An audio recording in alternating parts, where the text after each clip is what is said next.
다음은 유능을 살펴봅니다. 유능은 씨앗이라고 얘기했습니다. 자기가 속해 있는 조직이나 사회에서 꼭 필요한 실력이나 능력을 우리는 유능이랍니다. 즉 실력이 뛰어나다, 능력이 좋다라고 하는 것은 유능한 사람의 대표적인 얘기입니다. 그래서 이 유능, 씨앗을 잘 골라내야만 되는데요. 어떻게 하면 유능하느냐? 답은 독서 유능을 해라라고 합니다. 그래서 책을 읽어야 된다. 책 속에서 지혜를 찾아야 된다라고 합니다. 우리는 항상 얘기할 때 그럽니다. 아, 성실한 친구, 정말 괜찮은 친구네라고 얘기합니다. 성실하고 유능하지 못하면 그냥 착한 사람으로 남습니다. 그다음에 유능한데 성실하지 못하면 어떤 사람이냐? 큰 도둑놈이 됩니다. 정말 머리 좋은 사람들 많지 않습니까? 근데 성실하지 못하면 뭐 합니까? 어떻게 하면 나 혼자 잘 먹고 잘 살까라고 하는 큰 도둑놈이 될 수밖에 없습니다. 그래서 성실과 유능이 이게 쫙 만나야, 두 개가 결합돼야 정말 올바른 성공인, 존경받는 성공인이 될 수가 있습니다. 그래서 우리 자식들이, 우리 자녀들이 정말 존경받는 그런 인물이 되기 위해서는 성실이라는 것과 유능이 적절하게 안배가 돼야 된다라고 얘기됩니다. 우리는 경쟁력 얘기합니다. 경쟁력이라고 하는 것은 상대와 비교해가지고 버티거나 이길 수 있는 힘이라고 얘기를 합니다. 그래서 성도 우리가 많이 얘기하는 게 경쟁사회다라고 얘기를 하고 있습니다. 그러면 경쟁에서 이기는 게 필요하지 않겠습니까? 2016년도 기준으로 대한민국 국가 경쟁력은 어떨까요? 우리나라 어느 정도 경쟁력을 갖고 있을 것 같아요? 잘 살 것 같아요? 잘 살잖아요. 우리나라 잘 삽니다. 경제력을 보면 세계 10위권의 경제력을 갖고 있는 큰 힘입니다. 전 세계가 과연 몇 개 정도 될까요? 몇 나라 정도 될까요? 보통 한 200여 개 국가라고 얘기들 합니다. 거기에서 우리나라 국가 경쟁력 2016년도에 보면 잘 안 보이지만 여기 29등입니다. 29등. 근데 200여 개 국가 중에 29등이면 괜찮지 않습니까? 여기 보면 경제 성과, 정부의 효율성, 기업의 효율성, 그다음에 인프라고 하는 네 분야를 전부 모아가지고 수치화해가지고 스위스에 있는 국제경영원이라고 하는 기관에서 매년 국가 이 경쟁력을 합니다. 뭐 자기네 나라에서 한지 모르지만 스위스가 1위라고 얘기를 해요. 그다음에 미국이 2위고 우리나라는 29등입니다. 네, 보면은 2012년부터 2016년 보면 12년도에는 더 좋았어요. 21등이었어요. 21등. 근데 점점 낮아지고 있어요. 이유는 뭐냐? 정부의 효율성과 기업의 효율성이 떨어진다라고 얘기를 합니다. 뭐 언론에 많이 나오고 있는 모 회사의 갑질 논쟁 이런 것들이 기업의 효율성을 떨어뜨리는 거고 그게 결국 경쟁력을 떨어뜨리는 요소들이 되고 있습니다. 이런 것들이 잘 극복돼야만 대한민국이라는 나라가 당당한 선진국으로서 계속 나갈 수 있지 않겠습니까? 네, 맞습니다. 자, 그럼 여러분들의 경쟁력은 뭘 가지고 나는 이런 경쟁력이 있다라고 하시겠습니까? 네, 고민을 좀 해보셔야 되겠죠? 네, 좋습니다. 자, 경쟁력 무기를 여러분들이 한번 생각해 보시는 시간 되면 좋겠고요. 자, 여러분들 취미 있으시죠? 네. 어떤 취미들이 있을까요?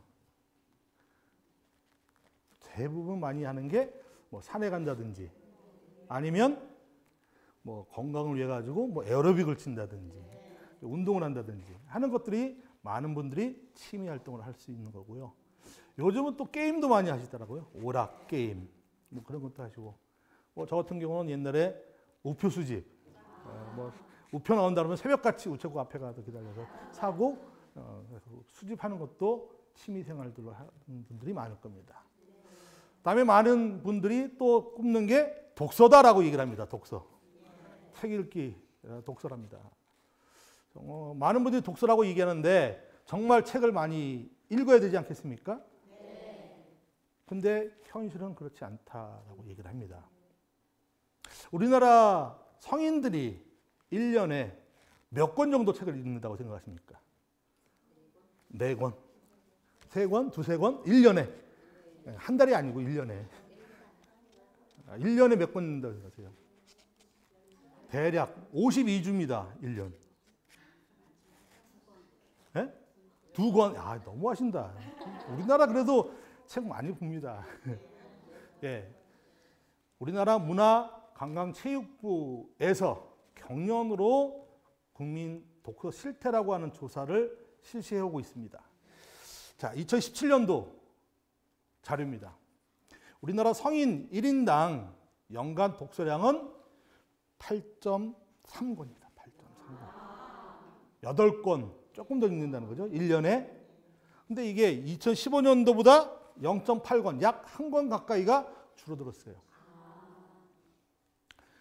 학생들은 뭐 초, 중, 고 학생들은 1년에 28.6권, 성인들도 훨씬 많이 있습니다.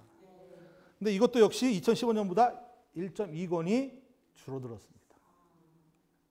근데 문제는 이 성인들의 경우 2008년부터 독서량이 점점 줄어든다는 거예요. 12권까지 읽었었어요. 그러니까 한 달에 1권 정도 성인들이 읽었는데 이제는 8.3권. 정말 책을 많이 안 읽는다라고 합니다. 그럼 책 읽는 시간은 어떻게 되느냐? 주당 책 읽는 시간을 성인들을 비교해 보니까 일주일에 23.4분이라고 하는 시간을 책 읽는 데 투자를 한답니다. 술 먹는 데 투자하는 시간은 한 3배 된대요. 책 읽는 거 시간의 3배 정도는 뭐 음주, 뭐 가무 이런 데 투자하는 데 반해가지고 책 읽는 데는 고작 23분여 정도. 근데 주말은 좀 여유가 있다 그래가지고 좀 더해서 27분 정도 합니다. 한 4분 차이지만 주말에는 조금 더 본답니다. 뭐 학생들은 여유가 있어서 그런지 49분, 그다음에 주말에는 68분 정도의 시간을 봅니다. 시간 대비 보면 2015년보다 성인이나 학생들 다 증가를 했습니다. 하지만은 책 읽는 양은 줄어들었습니다. 왜 줄을까요? 왜 책을 안 읽습니까? 자, 성인들의 경우는 일하기 바빠서 일 때문에 나 일해야 되는데 직장 가서 일해야 되는데 무슨 책 읽어? 라고 하는 얘기가 가장 많습니다. 결국 시간이 없다라고 하는 거고요. 두 번째 보면 참 그래요. 휴대전화, 인터넷 게임. 자, 대중교통을 한번 생각해 보십시다. 전철 한번 타고 보십시다. 전철 안에 보면 다 휴대전화를 들고 그렇게 열심히 하는지 모르겠습니다. 다 뭐 이렇게 상대방하고 뭐 톡 얘기하는 아니면 뭐 게임한다든 그런 거로 시간을 보내다 보니까 책을 못 읽는다라고 합니다. 학생들도 마찬가지입니다. 학교나 학원 가기 때문에 책 볼 여유가 없다라고 얘기합니다.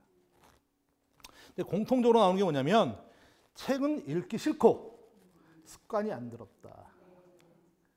습관이 안 들어가지고 책 읽기 쉽지 않다라고 얘기를 합니다. 학생들의 경우는 읽을 만한 책이 없다. 뭐 어떤 책을 읽어야 될지 모른다라고 하는 답이 나왔다 그래서 의외라고 생각을 했습니다. 책을 읽는다라고 하는데 어떤 책을 읽어야 될지 모르겠다라고 하는 답이 나왔다는 것은 그만큼 대화가 없지 않았나라고 생각합니다. 뒤에도 얘기했지만 세계 명문가의 이 독서 교육이라고 하는 책이 있습니다. 그 책에 보면 케네디가 미국의 대표적인 정치가 집안입니다. 이 집안에선 매일 아침에 신문 사설을 읽고 식탁에 앉아가지고 토론을 해야만 밥을 먹을 수가 있습니다. 그날 주제에 대한 토론을 통해 가지고 자녀들에게 시사성도 가르쳐주고 얘기하는 대화의 능력도 키워줄 수 있고 하는 것들을 식탁에서 했습니다. 가정에서 밥을 먹든 아니면 대화의 시간을 통해 가지고 요즘 책 어떤 거 읽니? 어떻게 뭐 고민하는 게 뭐니? 라고 하는 대화만 있다 그러면 어떤 책을 읽어야 될지 모르겠다 라고 하는 답은 없어지지 않아야 될까 하는 생각을 해봅니다.